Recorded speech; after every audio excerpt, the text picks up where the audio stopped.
We're delighted to be joined by former Dublin minor footballer Ger Brennan as he previews the Electric Ireland GAA Minor Football Championship. It's between Galway and Mayo on Friday, July the 8th. That's tomorrow. Tickets for the match, which throws in at 7:15pm in Dr. Hyde Park, are available for purchase at gaa.ie/tickets. TG Carr will air the match live with coverage starting at 6:45pm. Ger, good morning to you. How are you getting on? Ger, good morning. All good. How's things with you? Yeah, pretty good. If the minor football final is anything like the minor hurling final with the full house at Nolan Park, then we're in for a bit of a cracker.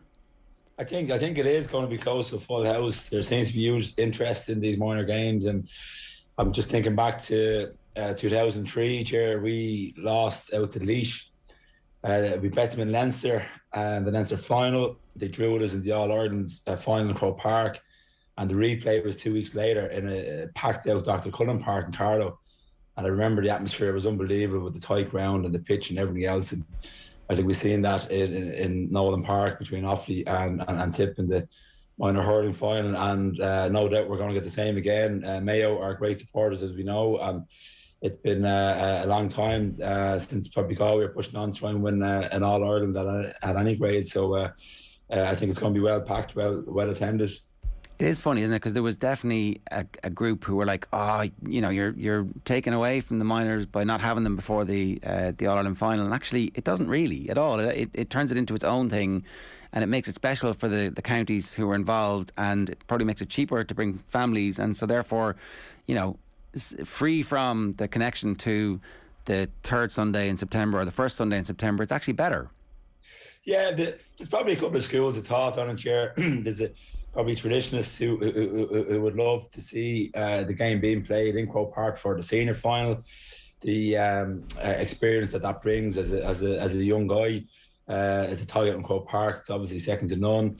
But then at the same time, what you described there, having it in a more local setting, a county ground, it brings its own atmosphere, and it'll be a special occasion regardless where it's played. But sometimes the minor final, that atmosphere, the support, the tension that's in the crowd, that can be lost in Croke Park, probably up until the latter stages of the minor final, until the senior crowds start coming in. So we certainly weren't let down last weekend, and I don't think we'll be let down this tomorrow night in Dr. Hyde Park either. Let's talk about the Dubs and Kerry then on Sunday. Let's assume that Dublin don't have Con. What can they possibly do to fix that in a way that's going to challenge Kerry and make them think twice? Because Dublin will have known the crack with Con, I'd say, probably from before the last game, about whether or not he's going to be available for this game. And in the league, they looked completely rudderless without him. They were sensational against Kildare with him. They were grand without him against Cork. They'll need to be better than grand if they're going to beat Kerry. So what can they do if they don't have him? I don't think they'll probably go away from their structured play. Ger, what's been evident in the Leinster campaign in particular, probably not so much against Cork. It was a bit, I guess, workman-like v Cork. They probably knew they were going to go over the line, but for me, one of the cogs that was probably missing, we haven't mentioned him too much, was James McCarthy's presence in the middle of the pitch for Dublin. When he plays in that middle eight, James, as a leader and captain and an experienced player, he'll be communicating to fellas to push on, pick up the tempo, let's drive forward, we're messing around with the ball here. And he actually sets a lot of standards and what's good about Dublin. And I think if James is there, his presence would help quite a lot. But I think what we will see, whether Connor's starting or he's not there, you will see the Dublin forwards retreat back behind their own half of the pitch, and they try to break forward at pace, create overlaps, create a bit of confusion, get in behind the Kerry defence and try to catch them on the break. And I think that'll be their modus operandi for most of the game. If they get an opportunity on opposition kickouts, they will step up, they will try to squeeze, force turnovers there from the Kerry's backs. But that breaking from defence in numbers is something that you're likely to see on Sunday, regardless whether Con start or not. The performance that we've seen from this Kerry team has been different from previous years, where there's been a significant concentration on not conceding goals, and Paddy Talley's getting a lot of credit for that. So this could actually be quite a low scoring game in some ways. These games have been like classics and high scoring whenever they've met over the best part of the last decade. But should we expect something slightly different this weekend? Yeah, there's something romantic about Dublin Kerry fixtures, and despite the tactical preparations that players will put into it, management put into it, going into the game, and if you look at the evidence of how Dublin and indeed Kerry have performed this year, sometimes a Dublin Kerry fixture can take on a life of its own. And we've had 6 wonderful fixtures between Dublin and Kerry going back to 2011. I think the way Kerry have been playing, and I probably mentioned this talking to a couple of people. I'm obviously down in Moorfield at the moment, and a few of the Kildare people, if you look back to Jack O'Connor managing Kildare in the Leinster final last year, he was quite defensive against Dublin. He kept them competitive, but it seemed to me that Jack didn't have enough confidence in his offensive players to be able to push on and ask more questions of Dublin on that occasion. But what he does have now, and with the great respect to the Kildare players, he has a higher quality, more naturally gifted set of forwards who will be able to take their men on, create overlaps and cause a lot of hardship for their markers. So I can see Jack O'Connor setting up similarly to the way he set up against Dublin when he's managing Kildare last year, but he just knows that he has better ball players inside. I think what Paddy Talley has done, and again, Kerry, they've only played maybe 3 games this year in the championship. They're 3 or 4. They haven't conceded a goal yet, Ger. So that's testament to that defence, but you also have to look at the quality of opposition they've been playing outside of Mayo, who are, I suppose, a bit of a dwindling star at this stage. They need a bit of rejuvenation there, but outside of Mayo, they haven't had any strong opposition. But the fact they're keeping a clean sheet is quite strong. It's very evident to me that Tadhg Morley is playing that holding 6 role quite well.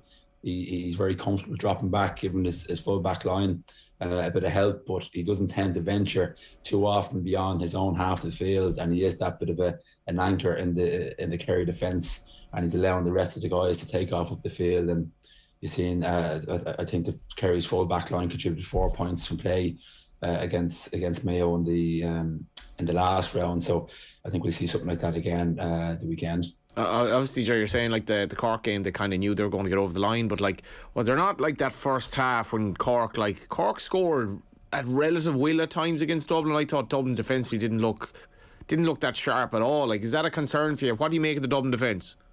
Yeah, well, it's a bit shaky at the moment. I fully agree. I think the lack of, what would you call it, bite or energy or decisiveness that Dublin didn't have v Cork, that they certainly demonstrated in the 3 rounds of Leinster, that probably wasn't there. But it's been, the question has been asked numerous times, if you're hitting quick early ball into the Dublin full back line or long diagonal ball, it is asking questions of them more often than not, and it's something that Desiree Farrell and the defenders of Dublin will certainly be worried about. Owen Morchan, I would assume will probably hang back there a bit more to help out. I can see Michael Fitzsimons taking up David Clifford to give him a hand, but Johnny Cooper has also been trying to play that role too. No, Johnny hasn't managed to find that form that we know he has. He's been struggling with knocks over the years, and he's been coming off and on in games most of the season. So that's probably a bit of a concern there in terms of having that consistency in your back 6. 1+ would probably be David Byrne come on the weekend in the quarter final. So he's a hugely experienced player. Whether he has enough in the tank to start to get a good 40-50 minutes out of him, I don't know. But if he is playing, he will help settle the defensive there. But it definitely is an issue. The way Kerry and certainly Jack O'Connor likes to play football, they're working the ball to the opposition 65, and their first option is head up football the whole time. They're looking to kick it into the pockets, diagonal ball, one hop into the forward's chest. Very difficult to mark. You have to make a decision as a defence whether you step up to put pressure on the ball coming in, but if one guy slips and makes a mistake, that means there's buckets of space inside, and I don't care who you are. If you're marking the likes of David Clifford or Paul Geaney, Stephen O'Brien, all these wonderful Kerry footballers, Paddy Clifford, they're extremely difficult to mark in a one-on-one situation when they have 90 odd meters of width and space in Croke Park. Do Dublin still have like the scars of the Mayo game and the scars of the league? And I know it's the league is the league, but like when the first 4 games and you have that collapse against Mayo last year, I just like, if Dublin are 4 or 5 points down in this game with 10 minutes left, like I don't know, would you have any faith in them having the psychological nous to get through it? Like, I would have faith, but I would be worried based on the evidence that we've seen this season in particular. It hasn't again, outside of those 3 Leinster games, and I don't know, look at the Bet Cork, but I think it was maybe 3 points in it at half time, and Dublin just pushed on in the second half. But outside of the 3 Leinster games, Dublin probably wouldn't fill you with a huge amount of confidence in terms of how they've been playing. It's been quite incohesive in comparison to previous years, but I guess you have to look at the standards that they set in those previous years. Winning 6 All-Irelands, it was going to come to an end at some time, and disappointing as a dub that we lost to Mayo. We don't like losing to Mayo or Kerry in particular, but these things happen in that sport. But it is a question that the lads will definitely discuss amongst themselves, that people feel that we mightn't have the bottle anymore, that we don't have it in the bellies. Will we be able to push on and fight back and claw back if we're down by a couple of points going into the latter stages of the game?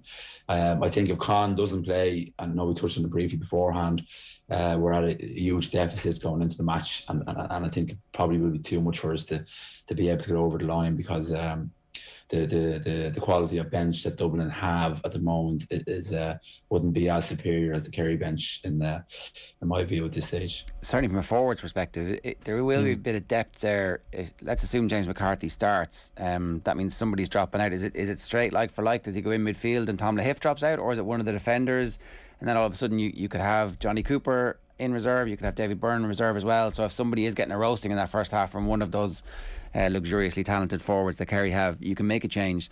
From a forwards perspective, that depth isn't there. No, it's definitely not as strong as it was in previous years. The Lorcan O'Dell is an up and coming footballer. He's still very young. I'd probably start Lorcan. I know Niall Scully was coming in for a lot of the games. Whether Niall was carrying a bit of knock, I'm not sure, but he was certainly out of a bit of form. But I would probably look, and I was half thinking in my head, was Desi maybe preempting what's coming later down the track with holding Niall back and bringing him in during the Leinster campaign, because he wanted to finish with a bit more experience and his strongest team, Ger. I don't know, but Lorcan O'Dell just wouldn't have that explosiveness. When you look at what Kev Mack used to do for us coming in, he used to cause all sorts of fear and trepidation in the Kerry defence, and Lorcan O'Dell just wouldn't be at that level yet.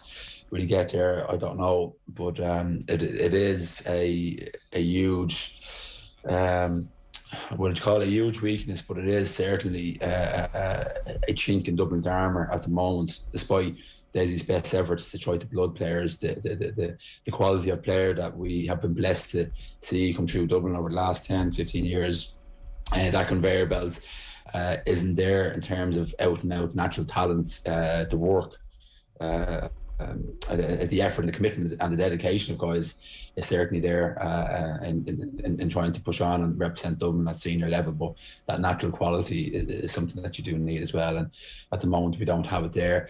If James is fit to start, I'd throw him in the half back line myself. I think I'd probably hold Johnny back. I think Tom Lahiff has really progressed on. He's having his best season so far. He's only had a couple so far with Dublin, but where Tom has improved greatly for me, his contribution when Dublin have the ball has really stepped up.